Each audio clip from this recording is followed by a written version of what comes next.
It's first really understanding how data centers function and getting a perspective and view of a data center holistically from top to bottom, from the environmentals inside the data center, how they operate, all the way to the racking and stacking of the environment, and the overall formal handoff to the business and the applications. There's a lot that happens in between that, from the pouring of the concrete slab to that final stage. So it's really understanding where do you see yourself as a fitment, where are the areas of interest just within data center, because your capabilities are so expansive, and you can go in so many different directions. But I would say that the biggest thing is really, again, understanding the concepts of a data center, the network, the security, which is a very crucial point, how the power and cooling works, and building that strong foundation, and then being able to use that foundation to then build yourself a brand.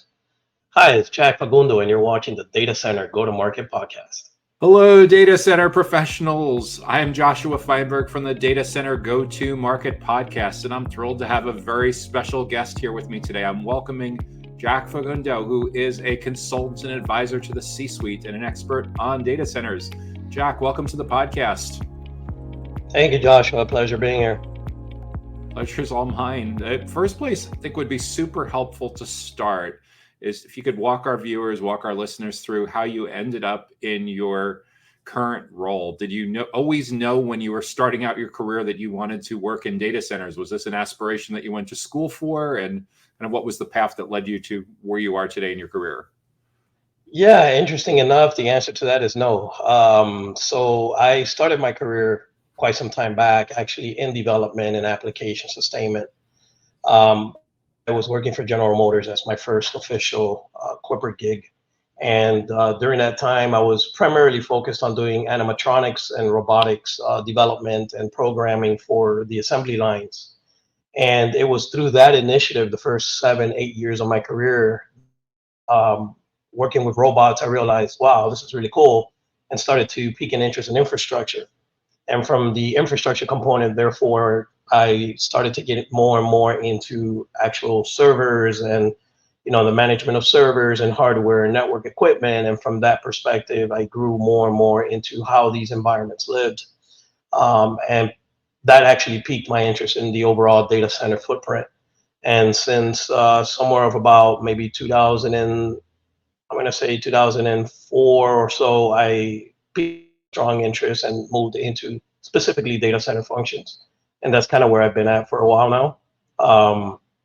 Although I do application sustainment still today, and everything that lives in a data center is heavily focused on applications, the goal and for most effort for me is on the data center side.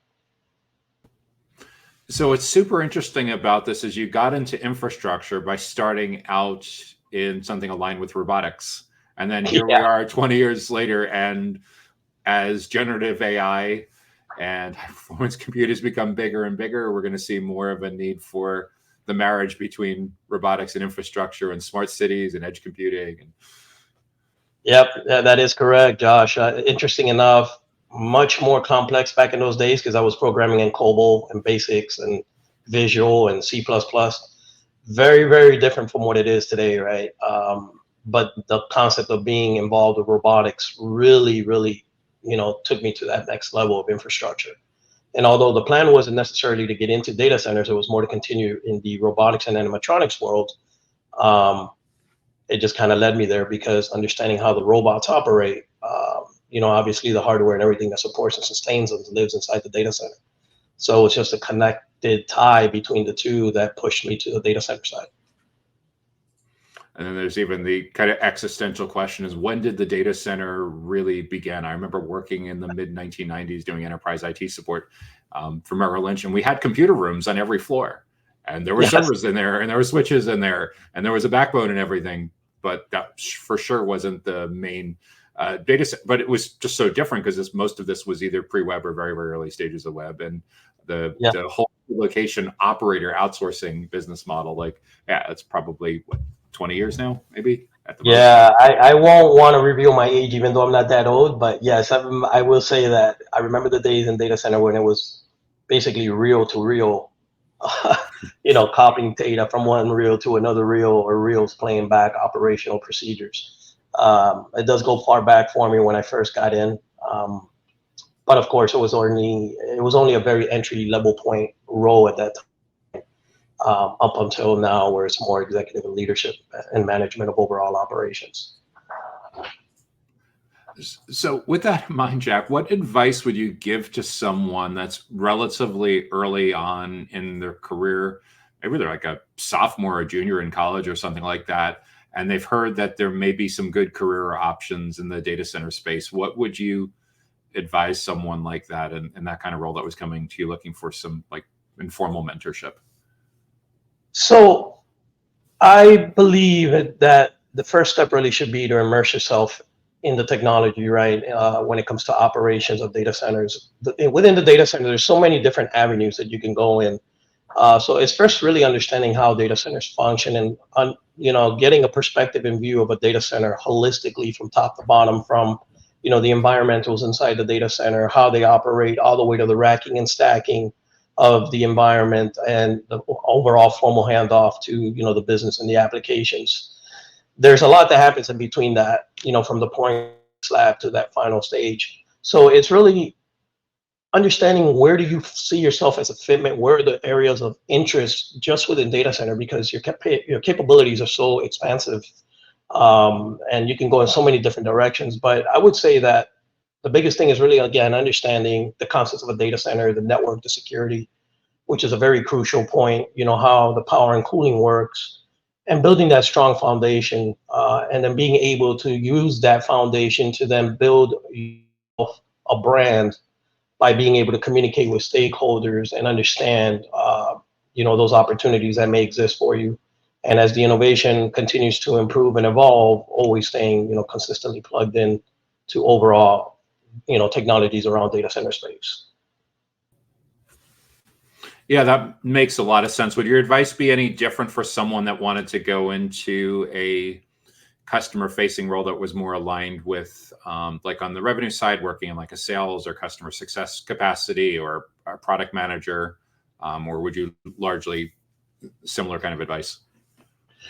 It's similar. I think the only major difference is depending on the customer and what you're selling, right? If you're selling cloud services to a customer, they don't really care about the data center. They just care about their data, right? So it's really more of understanding the data center and how it operates, so that you can have that intelligent conversation with the customer. But ultimately, the level of conversation that you're having with a customer is different than a conversation that you would have with yourself or your teams, or a role that you're actually applying to when it comes to managing a data center operations.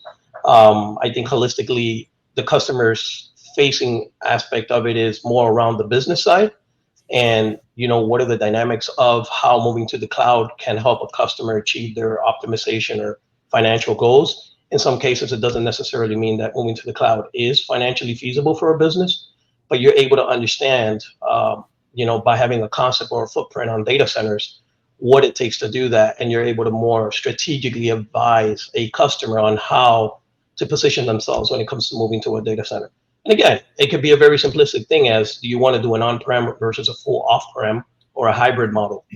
An off-prem or hybrid model would be different or unique for each customer. Not everybody wears the same shoe.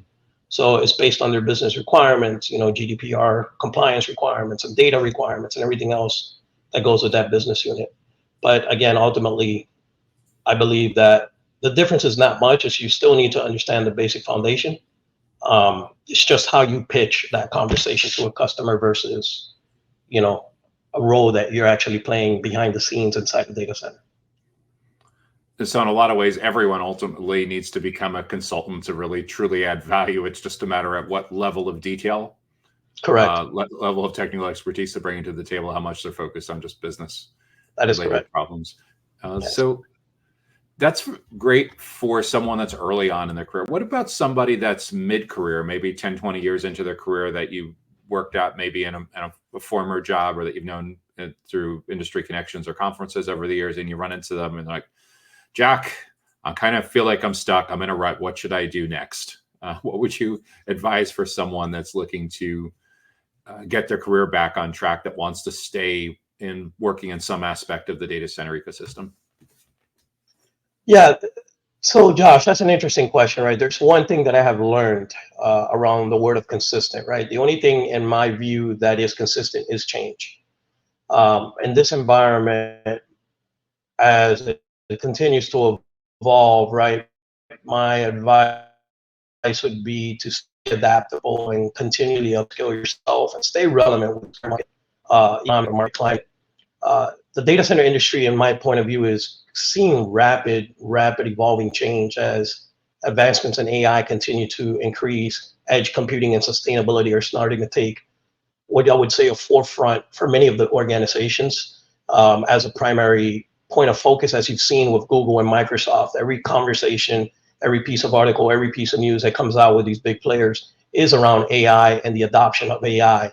And their data centers are evolving around AI. So my best advice to anybody that has been doing this for a while is to stay relevant, embrace long-term, lifelong learning experiences, and make sure that you're always being open to additional roles and responsibilities where you can specialize on certain markets, where you can specialize in a particular career path within this industry.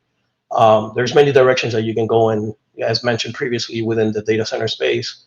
But you know, just staying relevant by following the trends, such as again AI and what that's what that is doing to the way that we operate, the way that we work, and how the businesses are starting to leverage that technology.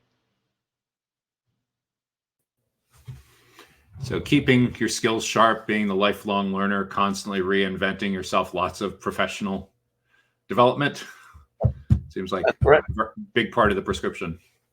Absolutely, absolutely. I mean, that applies for myself, right? In order for me to stay relevant, coming out of Google, AI became my world for the most part over the last year, and I learned that direction that we're going in, and we can't fight it, whether or not we try to do something different. The world is pushing us towards that direction. So you have to upskill yourself in that technology if you do want to stay relevant in space. Fortunately for everyone, this has become very democratized in that there really aren't huge cost barriers anymore. There's fantastic resources with the Google Career Certificates and Udemy. I'm a huge user of like LinkedIn Learning. There's YouTube. There's all kinds of very low cost and in many cases completely free resources. So the cost barrier it certainly takes a lot of the pressure out of that equation. You just show the initiative, and it's like being your own doctor. Yeah, I completely agree with you on that, Josh. That is the biggest thing is Google and these big companies are spending endless amounts of cash flow on AI, and because they're also building their own technology and building their own chips, that is putting a significant increase in demand in the market space. And you've seen, what NVIDIA, for example, is doing from a stock perspective. It's just going through the roof because of the major demand in that space, right? So, yes, I mean, we can't avoid it, unfortunately. And I know that there's a lot of concerns in the market right now around AI, but ethical AI is something that I think is going to catch up a little bit late. First is everybody being pushed towards AI, and then later it's, okay, we need to start analyzing the risk a little bit more clear. So turning our attention now away from just the professional development and thinking more about the role of companies and ecosystems and partners, when you think about the kinds of hyperscalers that you've worked with over the last that you've been blessed to work with over the last several years of your careers, where do you see the biggest opportunities for third-party companies, for channel partners, for integrators, for other people in the ecosystem? Yeah, very, very interesting question. Again, I'm gonna revert back to my most previous role at Google. So organizations don't have full capabilities inside or in-house to support all aspects of evolving technology, especially as they evolve faster and faster and by the day. What I'm seeing is that there's niche firms, service integrators, or these larger outsourcing providers like TCS, HCL, Cognizant, and so on and so forth. They quickly ramp up and build practices around certain niches and skills based on market demand. Whereas an integrator would potentially do that, a software company like Google probably is more focused on building the technology And their emphasis on what it takes to get the technology from point A to point B. The integrators are actually playing a key and critical role in the deployment and execution of that technology. So in a lot of the work that I did with Google and even other opportunities that I've been in, um, the integrators are normally very closely plugged in.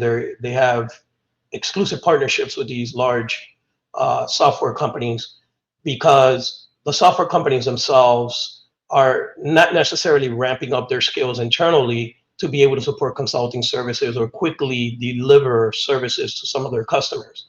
Therefore, they leverage these service integrator organizations or companies to deliver that service for them.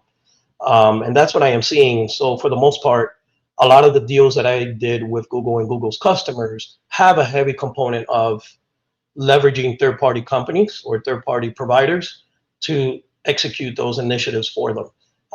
And I'm not seeing that going away anytime soon. I actually believe that that is starting to increase more and more because these guys have the capabilities. They leverage heavily the offshore model, and they've got the manpower to do that, focus primarily on the execution piece.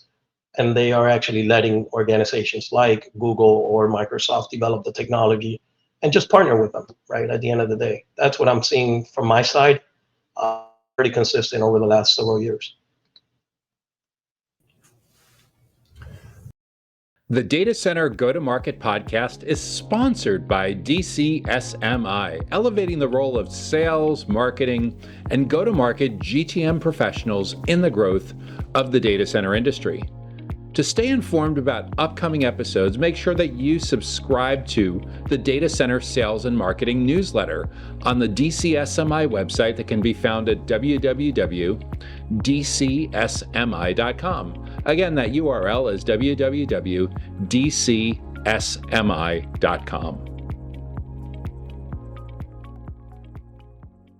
From the standpoint of the team members that would interact with a big hyperscaler like Google Cloud, do you anticipate that much of the daily routine of doing those jobs is going to change much in the next couple of years?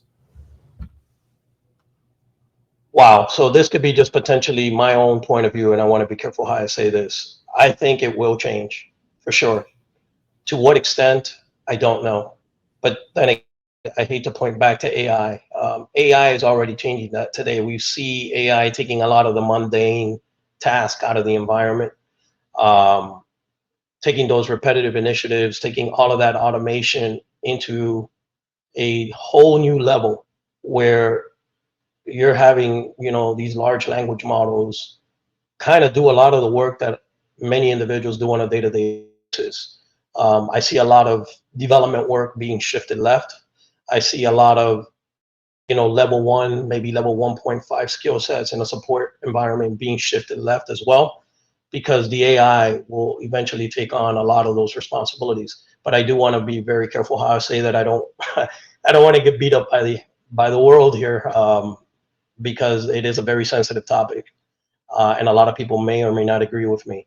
But this is just again, I'll say it as my own personal observation that yes, there's definitely a change and a disruption in the way that we operate as an organization, or we operate in the current climate. Do you have any favorite advice for how you'd recommend that somebody future-proof their skills to make sure that they're constantly working on what's coming next, as opposed to getting stuck on what historically the IT industry may have called like legacy projects? Honestly, no, other than follow the trends, right? I mean, following the current trends that are there are a complete indicative way of understanding what's happening next. We already see where the trends are going. We see that a lot of it, again, I hate to turn this entire conversation into AI, but we see that AI is very much the way to move forward. And I necessarily agree and disagree with both, the concept of AI, because I don't think AI is a one shoe fits all model. But if I think about AI, I think about what cloud used to be, 10, 15 years ago, right? Everybody said cloud and everybody's like, oh, what is cloud? You'd ask 10 people and you get 10 different responses on cloud. Everybody felt cloud was the thing to do because everybody was doing it. I think AI is driving that same behavior today. AI, everywhere you turn on the news, every application, everything you watch on TV, everything is now, even cars, right? Everything is AI driven. Now, does it mean that AI is something that is so drastically different from what it was 4 or 5 years ago? Yes, it has brought a significant amount of relevance to the market. But AI, if you think about it, has been around for a while. We've been doing automation. I mean, if you think about things like, geez, if you think about Google, hey Google, or if you think about Alexa, you think about, Siri, there is AI built into that to some degree, maybe not to the extent of knowledge or I would say smartness that there is today with, larger language models.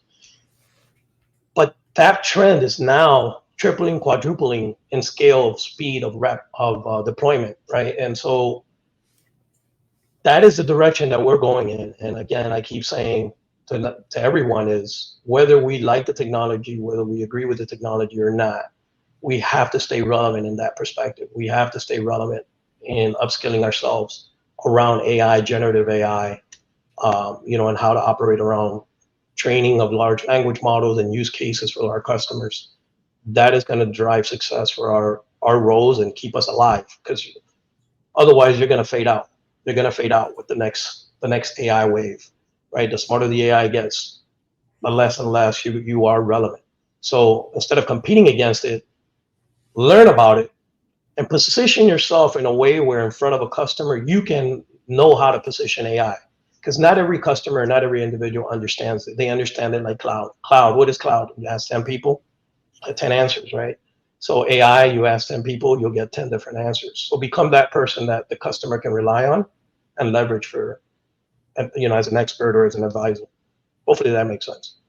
Yeah, I spent a lot of time with professional services companies that work with small and medium-sized businesses, like marketing people, accountants, and like for a couple of years now, the basic way of looking at this has been, it's not so much that AI is going to replace marketing jobs. It's a marketer that uses AI is going to replace a marketer that refuses to use AI. It's not so much that AI is going to take over the accountant's job. It's an accountant that uses AI as its co-pilot, that uses AI to augment their work, is the one that's going to steamroll the one who's living in the past. Yep, completely agree with you, Josh. That's one thing I say constantly is partner with AI, don't fight against it. Yeah, I look at even just from the kind of work I've done the last 10 or 20 years, we used to hire a lot more copy editing and proofreading. Right. Still do that once in a while for really strategic projects, but Grammarly's pretty good. Exactly. We used to 25 years ago for businesses that required visiting spaces, people bought books of maps. People bought standalone GPS devices. You know anyone that's buying books of maps or standalone GPS devices anymore? The world changes. That's true. That is true. In when you think about your professional responsibilities, how have you seen AI impact like productivity? Are there favorite tools that you use that are AI driven? Has this been a big change over the last 5-6 years, or have you not seen much of a change yet? So I would say productivity, definitely, right? It goes back to the earlier points. It's changed and it's going to more rapidly change. I still think it's at a very early stage. I mean, you see what's happening with, for example, ChatGPT. They're getting ready to release ChatGPT 5.0, I guess, sometime in the near future. And if you see what the cost is to train that model, it is unimaginably X folds more than it ever has been to train ChatGPT 4. And we already know that ChatGPT 4.0 is pretty smart. And now that they've released additional modules and plugins for it, I think that, in my view, the tools are just getting much, much better. It's becoming so common that your search, at least for me, I'll be honest, a lot of my search now is no longer done in Google or in Bing. I go straight to ChatGPT and I put in a question and I let ChatGPT answer it for me. Or whether I use, Google's platform, I use Bard, right, which was the internal name.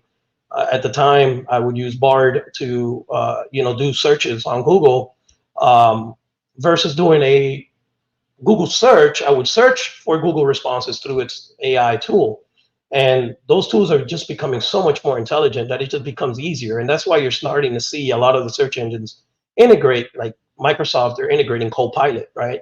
And same thing with Google search and all of these other, search engines, because the relevance of data is just more precise from what I am seeing by putting it into ChatGPT than it is by going into Google and typing up a search and getting 15 or 20 different responses. And now you're weaving through responses to figure which one is the most accurate. And it ends up leaving you questioning yourself on, is it the first response that I read? Is it the third search engine result that I read that's the right one? Is it the fifth one? Whereas with ChatGPT, you're just getting a direct response, and you can further elaborate into what you're trying to find, and it responds to you in a very fast and accurate manner. Now, is it 100% accurate?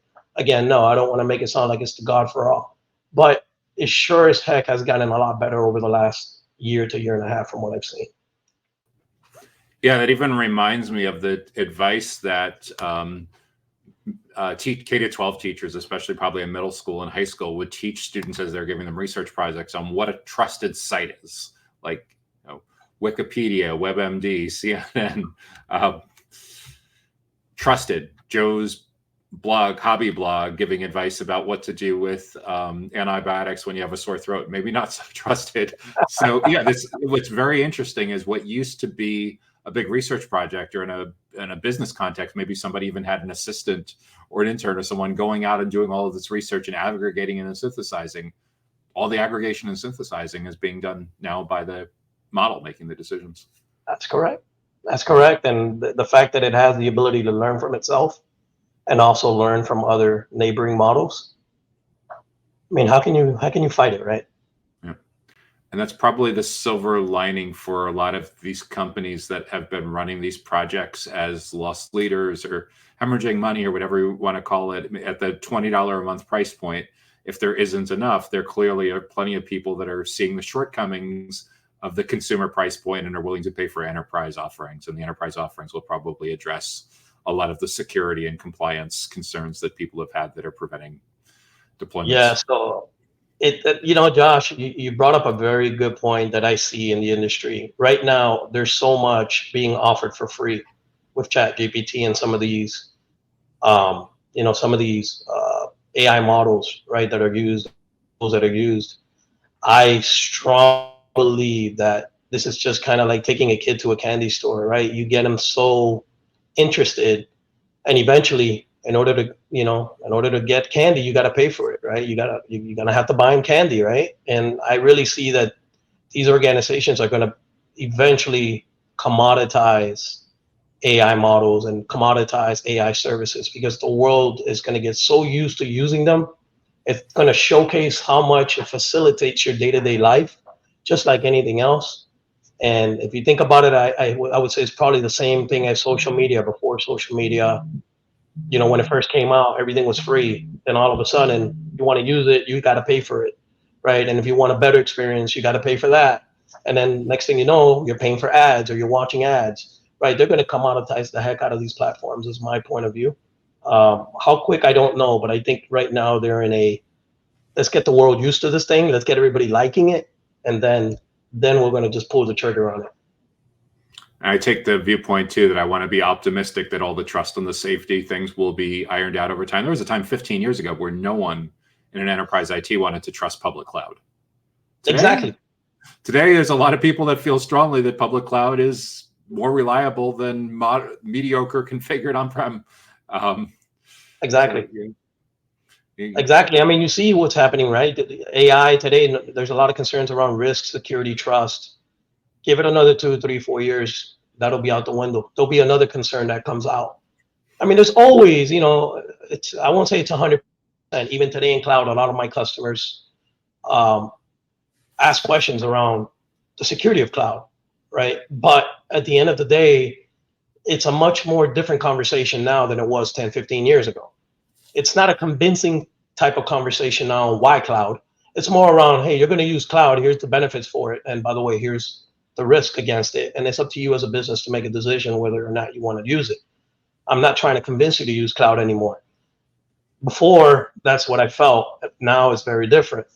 With AI, it's the same concept of, hey, we want to push AI into some of our customer base, but there's concerns around, is it safe? Will it expose my data? Will it do this or will it do that? What if my child reads stuff on it that is not supposed to be read, or for him to know about it? There's a lot of risk around it today in the way it's seen. But I think, again, with time, as they get out of the rat race, which right now is how quickly can I push it to the market? I think once it's there, it's kind of like, okay, let's take a step back, and now let's look at the models that we've already deployed and have more consciousness around how do we tying the ends on the loose ends on what we've deployed out as far as AI and AI models. Again, this is my observation. I know the world may not fully agree with, but this has been what I've seen with my customers and conversations that I've held.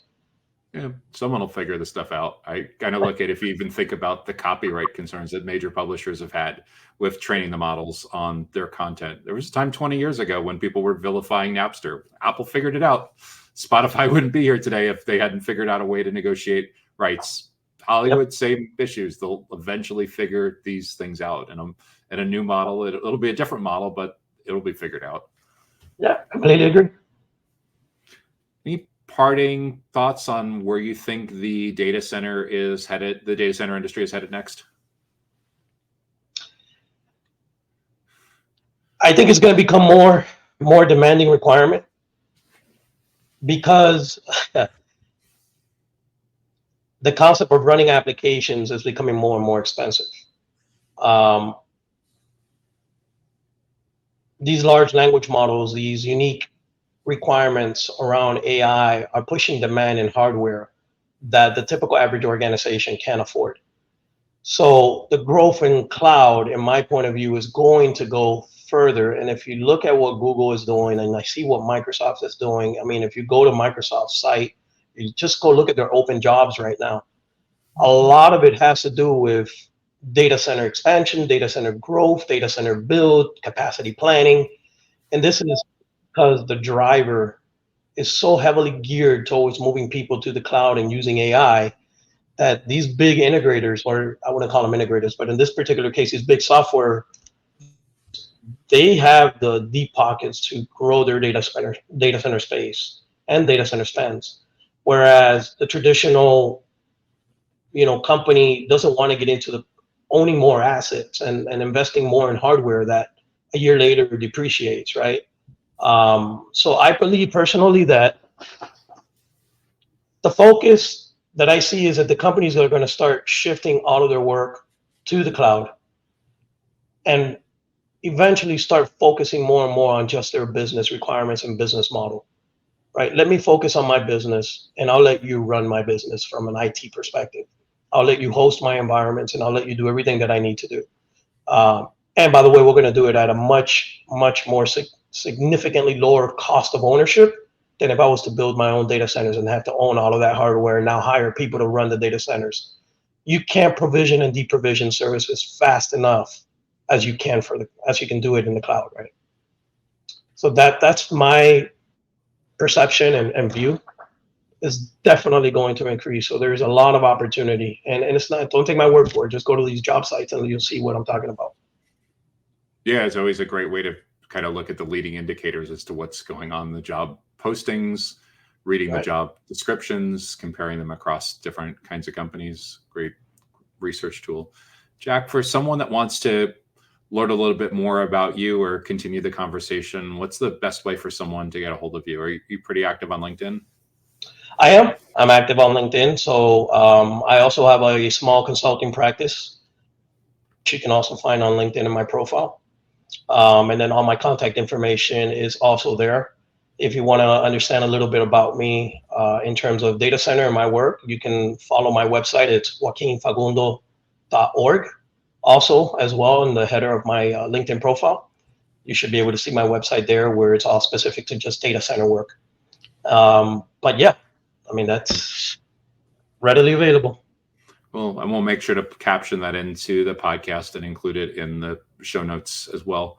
Jack, thanks so much for joining me on the Data Center Go-to-Market podcast. I really appreciate you so generously sharing all of your hard-earned insight and knowledge that you picked up over the years working in the data center and hyperscale and cloud space before it even was widely known in the industry. This has been super insightful. I really appreciate it. Thank you, Josh. I appreciate the opportunity of being able to, join your podcast and share this info.